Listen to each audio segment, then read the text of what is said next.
chers collègues, si vous le permettez, Monsieur le maire, une brève intervention sur ces rapports. La ville de Marseille, comme vous le savez, s'étend sur 24 000 hectares, dont 10 000 hectares d'espaces naturels fortement protégés. Ce précieux patrimoine écologique est géré par la ville de Marseille et constitué de 53 grands parcs, 2 400 hectares de forêt communale, 707 hectares d'espaces verts urbains, 2 634 hectares d'espaces naturels, 128 000 arbres d'alignement, en sus des espaces gérés par les mairies de secteur. Nos actions sont résolument engagées dans le développement durable de nos parcs et jardins en favorisant la biodiversité. Enfin, les plaisirs du jardinage ne sont plus exclusivement réservés à l'habitat individuel doté d'un lopin de terre. Les citadins peuvent aussi accéder à ce bonheur via les jardins collectifs, partagés ou familiaux que la ville de Marseille encourage et développe depuis plusieurs années dans une politique ambitieuse pour répondre à une demande citoyenne toujours plus forte. On dénombre ainsi 66 jardins collectifs à Marseille sur environ 30 hectares. 52 sont des jardins partagés, 14 familiaux.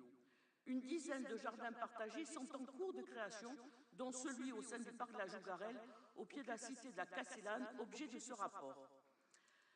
Suite aux articles de la Marseillaise et de la Provence, où le directeur du centre social de la Castellane et les élus de la mairie de secteur se sont exprimés pour regretter que le centre social ne soit pas mandaté pour gérer ce jardin partagé et que la mairie de secteur ne soit pas consultée, j'aimerais faire quelques mises au point.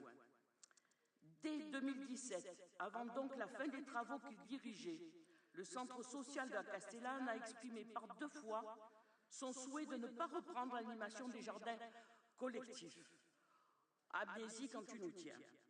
Depuis avril 2018, 2 référents mairie de secteur sont systématiquement invités au comité de suivi en présence de la ville de Marseille, de MRU, de DH Métropole et sont destinataires des comptes rendus, en particulier celui du 3 juillet où la proposition de l'association rudologiste a été retenue.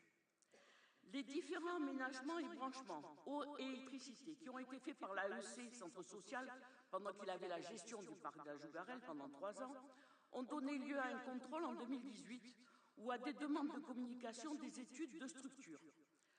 Suite à la prise en compte des risques encourus, nous avons procédé à l'évacuation des bungalows dangereux de la plateforme en bois. Le maire de secteur a été informé par courrier. Je rappelle que les demandes de documents ne nous ont toujours pas été données. Les agrès sportifs ont été réparés et sont surveillés toutes les semaines pour leur conformité. 2 séries d'analyses de terre ont été effectuées, une pour le parc urbain et une pour le jardin partagé. En même temps, depuis le 31 janvier, le service Espace Vert assure la propreté avec un cantonnage par semaine.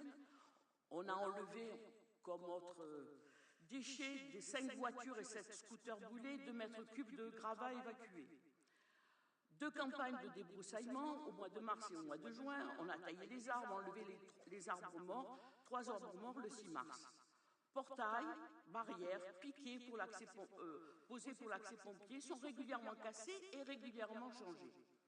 2 conventions ont été signées avec Tapage et Sigma Formation, qui depuis fin novembre propose aux habitants de la Castellane des animations de plein air le mercredi. D'ailleurs, cette association nous a écrit le 30 novembre pour nous remercier en disant que le site était bien entretenu, que les arbres étaient en pleine croissance et que les habitants étaient heureux de se trouver sur un site qui était beaucoup plus paisible depuis que la terrasse a été démontée. C'est vrai que fin novembre, le climat est meilleur que fin janvier. Jeudi dernier, l'association Les Rudologistes s'est présentée au centre social. Plus globalement, vous observerez, Monsieur le maire, chers collègues, notre volonté d'offrir aux habitants de ce quartier un espace partagé et de qualité. Volonté que je partage avec les services différents, que je ne remercierai jamais assez pour leur mobilisation sans faille. Sans nier tout le travail qui reste à faire, sans s'attarder sur certains commentaires, mais avec toutes les énergies rassemblées, des élus, de notre majorité surtout, des techniciens, des citoyens, en mutualisant leurs forces, leur expérience, leur point de vue, je reste concentré dans la réalisation de projets pour l'avenir de Marseille. de tous les Marseillais et de l'amélioration de leur quotidien. C'est pour moi cela, faire de la politique. Œuvrer pour l'intérêt général, par les actes, et non par des déclarations intempestives pour donner l'illusion que l'on défend un secteur. Déclarations qui ont sûrement alimenté encore plus le rejet de la population envers les élus et surtout qui ont bouleversé un homme de 97 ans, mon père. En conclusion, monsieur le maire, chers collègues, après l'exposé de cette tempête dans un verre d'eau, j'aimerais vous confirmer que, comme chaque année, Marseille a fait le pari d'augmenter sa superficie d'espaces verts et les rendre accessibles à tous. Près de 30 hectares supplémentaires viendront compléter d'ici 2020 les 53 grands parcs actuels. Ce sera le cas du parc de Bougainville, Saint-Charles, du Belvédère et du Malcanovas, situés au nord de la ville, mais aussi le parc de la Jarre pour les Hauts de Mazargues et de la Caillole, ainsi que les accompagnements espaces verts de l'AL2. Merci de votre attention. Merci, Mme Cordier. Je mets au voix le rapport.